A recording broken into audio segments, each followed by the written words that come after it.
શ્રી કૃષ્ણ, જય માતાજી, જય દ્વારકાધીશ। કેમ છો બધા? મજામાં ને?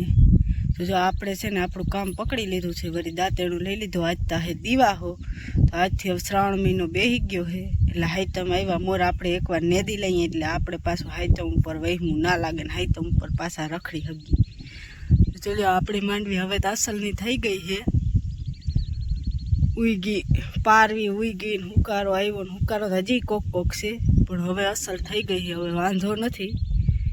હજી વરસાદ નથી, વરસાદ થઈ જાય તો બહુ સારું, નકર વરસાદ નહીં થાય તો મરી રહેવાના હઈ। 10 વાગી ગયા હે ને હાલો આપણે છે ને ચાનું ટાણું થઈ ગયું છે, તે ચા પી લઈ।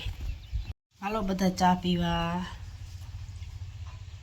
11:30 વાગ્યા નેદવા આવી હતી, અટાણથી 2 વાર ફૂંલે આવી ગયા। વરસાદ સારોય નથી આવતો અને બોવે નથી આવતો અને ઓછોય નથી આવતો, હાવ ઝીણો ઝીણો મસરિયા નીમાતા હાવ ખડ થઈ પીડું।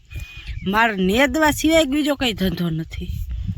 આ હેઠે નેદી લઉં તો ઓલી હેઠે જા પાછું નેદવું ચાલુ કરી દેવાનું, જા આમ ખડ થાય ઝીણું ઝીણું। આવા વરસાદ હેરખું વરસતો નથી, નેદવા નેવરા જ નથી થવા દેતો, અને વરસાદ વરસતો નથી। તારો ભરોસો ભગવતી માં એક તારો